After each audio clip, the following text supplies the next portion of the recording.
वडीगोद्रीमध्ये मराठा ओबीसींमध्ये वाद झाल्याचं पाहायला मिळालं आणि या सर्व प्रकाराला मुख्यमंत्री जबाबदार आहेत असं हाकेंनी म्हटलंय। बॅरिकेटिंग हटवण्यासाठी जरांगेंनी मंत्री देसाईंना फोन केला आणि संघर्ष वाढला असं लक्ष्मण हाके यांनी म्हटलंय। अर्वाच्य भाषेमध्ये घोषणा दिल्यानं आमच्याकडून प्रतिघोषणा झाल्या असं लक्ष्मण हाकेंनी म्हटलंय। तर मुख्यमंत्री जातीयवादी आहेत, ओबीसी उपोषण करताना भेटत नाहीत असं नवनाथ वाघमारे यांचं म्हणणं आहे। परिस्थिती होणार हे अगोदरच परवा दिवशी रात्री माहीत होतं, तसा तणाव झालेलाही होता।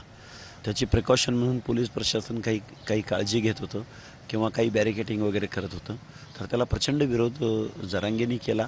जरांगेंनी देसाईंना फोन केला, मंत्री देसाई, आणि देसाईंनी परत पोलिसांना हे केलं। त्यामुळं परत इथला संघर्ष वाढला, कारण जाणारी लोक इथून शांत जात नव्हती, तर घोषणा देत जायची, अर्वाच्य भाषेत घोषणा देत जायची। त्यामुळं प्रतिघोषणा झाल्या। मग ही जबाबदारी कुणाची आहे? शासन आणि प्रशासनाची आहे। त्यामुळं या सर्व गोष्टीला मुख्यमंत्री जबाबदार आहे। मुख्यमंत्र्यांची आम्ही अपेक्षाच करत नाही आहोत, कारण की मागच्या वेळी सुद्धा उपोषणकर्त्यांकडे आमच्याकडे आलेले नाहीत। राज्यातील अनेक आमचे ओबीसी बांधव उपोषण करतात, तिथं मुख्यमंत्र्यांनी अक्षरशः उपोषणकर्त्यांचं उपोषणाचा विषय सुद्धा घेतलेला नाही। त्यामुळे ह्या जातीवादी मुख्यमंत्र्याकडून आम्ही कुठल्याही अपेक्षा करत नाहीत, परंतु कोणीतरी येईल, आम्ही काही कुणाचं नाव घेत नाहीत, पण कोणीतरी येईल आणि आम्हाला भेट देईल, हे येणाऱ्या काळात कळल।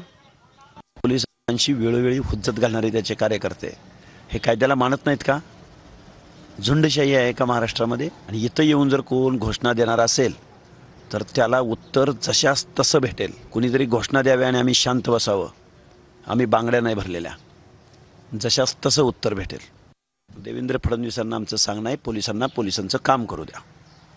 पोलीस योग्य रीतीनं काम करतंय, त्यांना फक्त त्यांचा फ्रीडम द्यावा, ते व्यवस्थित काम करतील। आणि कुणाला कोण पोलिसांना मानत नसेल, कायद्याला मानत नसेल, तर त्याला ते सरळही करतील।